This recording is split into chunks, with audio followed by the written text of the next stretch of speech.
Hi guys, welcome to Smart Solve Solutions. और इस वाली प्लेलिस्ट में हम लोग जैट के 2015 से 2024 तक के डिसीजन मेकिंग के सारे क्वेश्चंस देख रहे हैं। आज हम लोग जैट 2022 के सेट 3 का क्वेश्चन नंबर 2 देखने वाले हैं। So let's get started.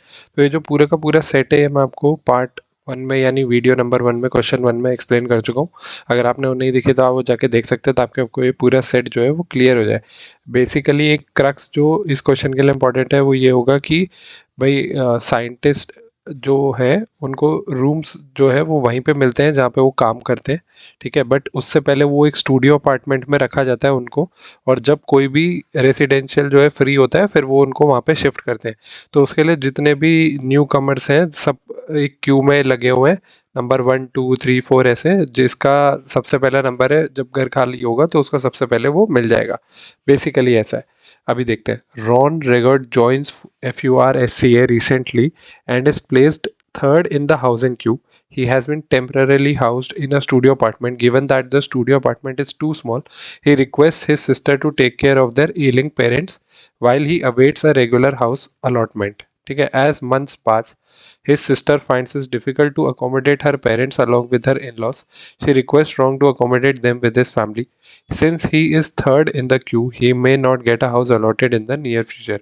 He approaches the CAO with a request to be moved up the queue on humanitarian ground. ठीक है। तो मतलब ये है कि भाई ये बंदा है, इसको एलिंग पेरेंट्स हैं इसके पास, लेकिन क्योंकि उसको अभी तक घर मिला नहीं है तो वो एक स्टूडियो अपार्टमेंट में रह रहा है जो कि बहुत छोटा है।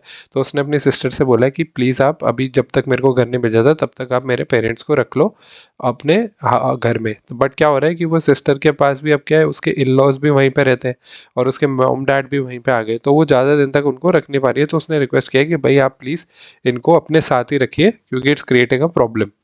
ठीक है। तो अभी वो सीएओ के पास जा रहा है कि भाई ह्यूमैनिटेरियंस ग्राउंड पे मुझे जो है आप घर अलॉट कर दीजिए, even though he is third in the Q.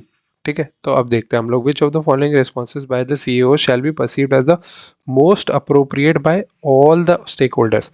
सारे स्टेक होल्डर्स, इसका मतलब ये है कि भाई जो उसके आगे के जो दो लोग हैं उनको भी कोई डिस्टर्बेंस नहीं होनी चाहिए। उनने क्यू बनाई है, वो नंबर 1 और नंबर 2 पे है। तो अगर ऐसा होगा कि आप जो है इसको जंप करवा दोगे तो उनके साथ सही नहीं होगा, तो उन दोनों को भी हमें सेटिस्फाई करना है। दूसरा, सीईओ ने बनाया कि भाई क्यू बनाई गई है, हम क्यू वाइज ही चलेंगे, तो वो चीज़ भी रहनी चाहिए। और तीसरा, ये जो है अपना बंदा, इसको भी ऐसी कोई रेसिडेंशियल चीज़ मिल जाए जहाँ पे अपने पेरेंट्स को रख सके ताकि वो सेटिस्फाई हो जाए।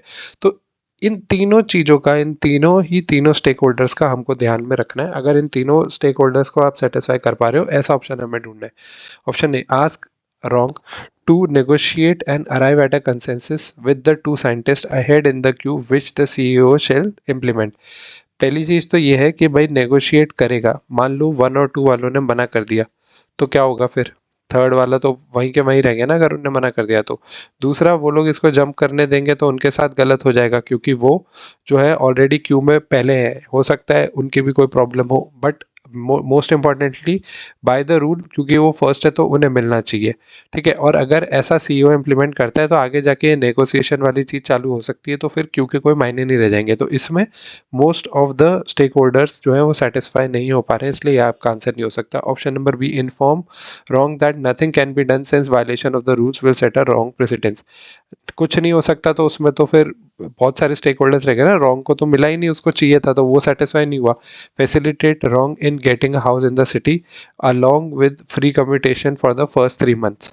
हाँ, मतलब इसमें यह है कि आपने उसको एक दूसरी जगह कम्युनिकेशन और एक घर दे दिया है 3 मंथ्स के लिए। तो इसमें क्या होगा कि भाई जो साइंटिस्ट है 1 और 2 वो अपने क्यू के हिसाब से हाउस ले लेंगे। सीईओ का जो रूल था कि भाई आप ऐसे क्यों नहीं तोड़ के जा सकते, वो भी रह गया इसमें। और उसको भी एक घर मिल गया जहाँ पे वो अपने पेरेंट्स को रख सकता है और अपकमिंग 3 मंथ्स में वेट कर सकता है एक रेसिडेंट मिलने का। तो इसमें सारे के सारे स्टेक होल्डर्स जो है वो हैप्पी हो जाएंगे। तो अभी तो आंसर सी लग रहा है, बट आगे देखते हैं। Ask R to meet with the director of FURSCA and present his case to get an exception. Again exception मिलेगा तो 1 2 के साथ रॉन्ग है। अगर उसने मना कर दिया तो आर के साथ रॉन्ग हो जाएगा, इसलिए ये वाला जो आंसर है ये नहीं हो सकता। Move are to the top of the queue and make a rule that scientist with ailing parent shall be given preference. नहीं, ये गलत है, ये अनजस्टिस है दूसरों के साथ कि ऐसे तो 1 और 2 जो है वो स्टेक होल्डर्स जो है वो सेटिस्फाई नहीं होंगे और आगे जाके भी ये रॉन्ग चीज हो जाएगी, ऐसा सब लोग करने लग जाएंगे। तो इसलिए आपका आंसर हो जाएगा option number C. Thank you for watching, I hope like the video. अगर आप लोगों को कुछ भी डाउट है तो आप मुझे कमेंट सेक्शन में ज़रूर बताइए। नेक्स्ट वीडियो में हम लोग सेट 3 का क्वेश्चन नंबर 3 देखेंगे। Till then stay tuned to the channel and do like share and subscribe Smart Solve solutions.